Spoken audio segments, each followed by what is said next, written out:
आतंकी समर्थक देश कतर और भारत का रिश्ता खतरे में पड़ गया। कतर की अदालत ने पिछले हफ्ते 8 पूर्व नौसैनिकों की मौत की उनको सजा सुनाई थी। इसके बाद से ही माना जा रहा है कि दोनों देशों के रिश्तों पर नकारात्मक असर देखने को मिल सकता है। भारत सरकार ने कतर से अपने रिश्ते में अब कोई भी जो बदलाव है वो अब किए हैं और ऐसे में इसे एक बड़ी कूटनीतिक चुनौती करार दिया जा रहा है। कतर खाड़ी क्षेत्र का वह देश है जहां पर भारत से दवाइयां भेजी जाती है। खाने पीने की उत्तम क्वालिटी का अनाज भी भारत की ओर से कतर को दिया जाता है। इतना ही नहीं, कतर की अर्थव्यवस्था सुधार करने में भी भारतीय लोगों का महत्वपूर्ण योगदान रहता है। आपको यह भी बता दें कि कतर के लिए भारत ज्यादा महत्वपूर्ण है। भारत कतर से भारी मात्रा में गैस खरीदता है।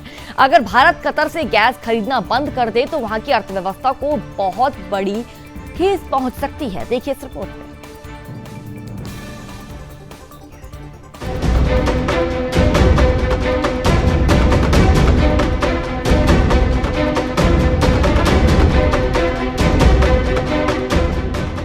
आतंकी समर्थक देश कतर और भारत के रिश्ते खतरे में आ गए हैं। कतर की अदालत ने पिछले हफ्ते 8 पूर्व नौसैनिकों को मौत की सजा सुना दी है। इसके बाद से ही माना जा रहा है कि दोनों देशों के रिश्ते पर नकारात्मक असर पड़ सकता है। भारत सरकार कतर से रिश्ते में अब कई बदलाव किए हैं, जिसे एक बड़ी कूटनीतिक चुनौती करार दिया जा रहा है। कतर खाड़ी क्षेत्र का वह देश है जहाँ पर भारत से दवाइयाँ भेजी जाती है। खाने पीने के उत्तम क्वालिटी की अनाज भी भारत की ओर से कतर को दिया जाता है।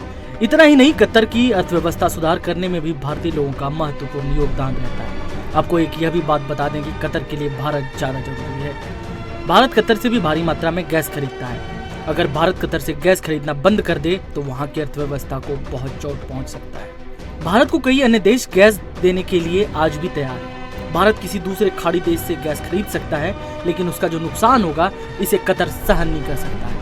आपको यह भी बता दें कि अगर भारत से कतर के रिश्ते बिगड़ते हैं तो कतर को बड़ा नुकसान हो सकता है। एक बात और समझने की जरूरत है, भारत सख्त कदम उठाने में देरी नहीं करता है। कनाडा के साथ भी भारत ने कड़ा फैसला लिया। राजदूत को बाहर का रास्ता दिखाया गया।